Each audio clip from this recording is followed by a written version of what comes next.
নমস্কার প্রিয় দর্শক বন্ধুরা, রিতাস কিচেনে অনেক অনেক স্বাগত জানিয়ে আজকে রেসিপি শুরু করছি। আজকে আমি সবজি দিয়ে শুক্তো বানাবো। প্রথমে আমি এখানে ডালের বড়ি ভেজে নিলাম, তারপর আমি পাঁচমিশালি সবজি এখানে কেটে নিয়েছি। কাঁচকল টুকরো করে কেটে নিয়েছি, সজনে ডাঁটা নিয়েছি, আলু নিয়েছি, মিষ্টি কুমড়ো নিয়েছি, উচ্ছে নিয়েছি 2টি, বেগুন নিয়েছি হাফ, তারপর নিয়েছি ঝিঙে। এগুলো সব এক সাইজ করে কেটে নিয়েছি। এবার আলু সজনে ডাঁটা একসাথে ভেজে নিলাম। এবারে দিয়ে দিচ্ছি ঝিঙেগুলো দিয়ে কিছুক্ষণ পর আমি দিয়ে দিলাম বেগুনগুলো, একসাথে ভেজে নেব।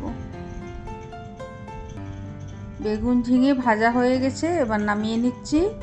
এবারে মিষ্টি কুমড়োটা ভেজে নিচ্ছি। দিয়ে দিচ্ছি সাথে কাঁচকলগুলো আমি আগের থেকে হলুদ দিয়ে মেখে রেখেছিলাম যাতে কালো না হয়।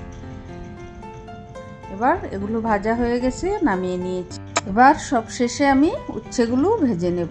বন্ধুরা, আমার কড়াইটার অবস্থা একদম বেহাল হয়ে গিয়েছে। এবার আমি উচ্ছেগুলো ভেজে নিয়ে সবশেষে আমি কড়াইটা মেজে নেব। কড়াইটা পরিষ্কার করে নিচ্ছি। এবারে সাদা তেল দিয়ে দিলাম 2 টেবিল স্পুনের মতো, দিয়ে দিচ্ছি 1 টিস্পুন ঘি, দিয়ে দিলাম 2টি তেজপাতা, এবারে দিচ্ছি হাফ টিস্পুন মেথি, দিচ্ছি 2-3টের মতো গোটা এলাচ দারুচিনি। এবারে দেব শুক্তো রান্নার মেন জিনিসটা, এটা হলো রাঁধুনি। হাত দিয়ে কষলিয়ে তারপর রাঁধুনিটা হাফ টিস্পুনের মতো দিয়ে দিলাম। এবারে দিচ্ছি থেতো করে রাখা আদা এখানে হাফ ইঞ্চের মতো দিয়েছি। এবারে আগের থেকে ভেজে রাখা সব সবজিগুলো একসাথে ঢেলে দিয়েছি কড়াইতে। এবার একটু নাড়িয়ে চাড়িয়ে নিচ্ছি। বন্ধুরা, দেখতেই পেলে সবজিগুলো একদম সেদ্ধ হয়নি, আমি ভাজা ভাজা করে নামিয়ে নিয়েছি। এবারে আমি 1 গ্লাসের মতো জল দিয়ে সবজিগুলো ঢেকে সেদ্ধ করে নেব। আর আমি সবজিগুলোতে নুনও দিইনি। এবার স্বাদ মতো নুনটাও দিয়ে দিচ্ছি, তারপর ঢেকে দেব 8 থেকে 10 মিনিটের মতো। ফিরে এলাম 8 মিনিট পর। এবার ঢাকনা খুলে দিয়ে দিচ্ছি স্বাদ মতো চিনি। শুক্তোতে একটু চিনি না দিলে জমে না। এবারে দিয়ে দিচ্ছি 1 বাটি জাল করা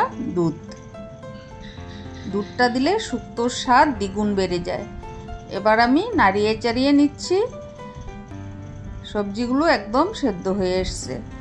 এবারে দিয়ে দিচ্ছি কাজু এবং সামান্য একটু পোস্ত বাটা, হাফ টিস্পুনের মতো পোস্ত বাটা।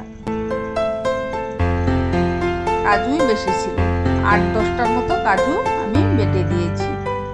এবার একটু নাড়িয়ে চাড়িয়ে নিচ্ছি। দেখুন বন্ধুরা, কালারটা কত সুন্দর চলে এসছে। এবারে নামানোর আগে 1 টিস্পুন রাঁধুনি বেটে দিয়ে দিচ্ছি, 1 টিস্পুন ঘি দিলাম। এভাবে আপনারা বাড়িতে একবার ট্রাই করে দেখবেন, মুখে স্বাদ লেগে থাকে। বন্ধুরা, আমার রেসিপিটি যদি ভালো লেগে থাকে অবশ্যই লাইক, কমেন্ট এবং সাবস্ক্রাইব করে আমার পাশে থাকুন। ফিরে আসবো নতুন রেসিপির সাথে। সবাই ভালো থেকো, সুস্থ থেকো। ধন্যবাদ।